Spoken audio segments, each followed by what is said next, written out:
Gimana cara kita menjaga stamina iman, menjaga semangat excitednya dekat dengan Allah Subhanahu wa Ta'ala, supaya hari-hari kita itu selalu bergairah, terutama bergairah untuk berbuat baik.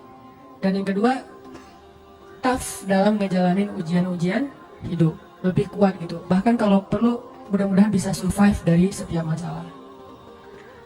Teman-teman yang dirahmati Allah Subhanahu wa Ta'ala, ternyata salah satu cara untuk, kalau bahasa agama itu namanya tajdid iman, memperbaharui iman. Ternyata salah satu cara memperbaharui iman, cara untuk kita nge-refresh, ngecas kembali iman kita tuh banyak dengar cerita. Banyak dengar cerita orang-orang yang sukses dalam urusan keimanan.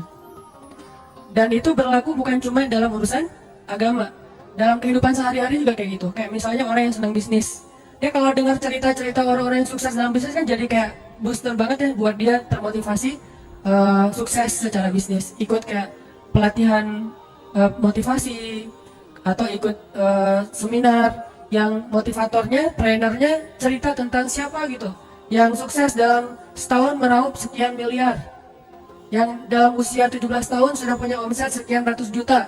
Itu kan bikin kita semangat untuk berusaha, semangat untuk berbisnis, karena dengan banyak cerita orang sukses. Gitu juga berlaku dalam masalah main. Misalnya kita senang main apa gitu, main BMX atau skateboard atau apalah permainan-permainan anak-anak muda. Dengerin cerita-cerita orang yang berhasil ngelakuin satu trik atau apa, itu kan bikin kita jadi penasaran, pengen nyoba. Kayak kalau di surfing itu di laut, dengerin oh ada yang nyoba spot baru di sana tuh ombaknya barrel misalnya, atau apa cerita-cerita tentang menaklukkan satu spot, satu poin ombak, sehingga kita jadi penasaran, aduh pengen dia bisa kayak dia, aduh pengen dia bisa senyaman dia di atas papan, aduh pengen dia bisa seperti dia pas bunny hopnya BMX misalnya, aduh pengen kayak dia ya touring keluar kota. Selalu jadi kepengen karena dengar cerita. Termasuk kuliner juga itu, di sana ada soto Betawi enak, di sana ada ini ada itu segala macam, bikin kita semangat. Itu juga dalam urusan agama. Dan itu juga yang terjadi dalam urusan cinta. Kita nonton film tuh tentang film Korea lah ya, putus gitu ya, diputusin. Kan kita penasaran gimana sih rasanya diputusin, kan gitu ya. Bukan rasanya jadian, rasanya diputusin. Kok gua nggak pernah diputusin, orang jadian juga nggak pernah gitu. Itu ada cerita diputusin, galau gitu, terus naik ke atas jembatan pengen loncat. Pas loncat ternyata luka-luka doang, lecet-lecet, nggak meninggal gitu kan. Jadi kayak kepancing supaya ngerasain apa yang kita sering nonton, dengar, curhat sama teman-teman.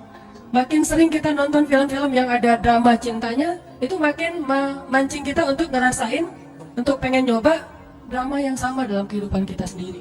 Apalagi film-film yang romance gitu, tentang romantis dan segala macam, itu pasti pengen bikin kita, aduh seru ya, ada yang perhatiin, seru ya kalau bisa kayak gitu, jalan-jalan kemana segala macam. Nah ini artinya cerita, qasas dalam bahasa Al-Quran itu ada pengaruhnya, ibroh, memberi asar, memberi pengaruh dalam diri kita. Sehingga sepertiga dari isi Al-Quran itu bahkan lebih adalah kisah.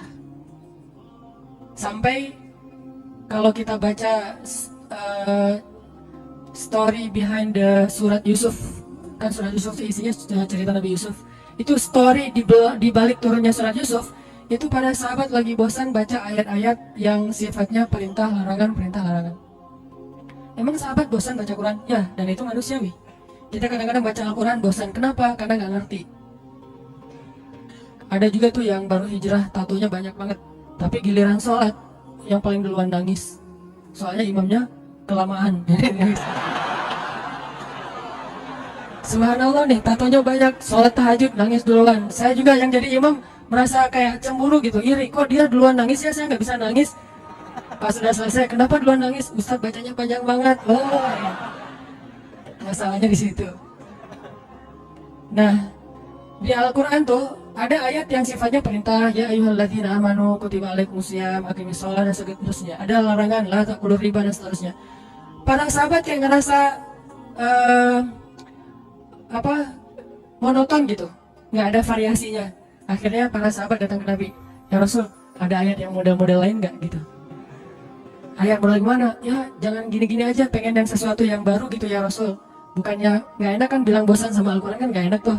Cuman ya emang bosan sih gitu. Sifat manusia, bukan Al-Qurannya membosankan ya. Manusianya yang gampang bosan karena imannya lemah, karena lagi naik turun iman teh. Akhirnya turunlah surat Yusuf yang Allah menyampaikan kisah terbaik di dalam Al-Quran supaya para sahabat lebih bahagia lagi, lebih semangat lagi membaca Al-Quran.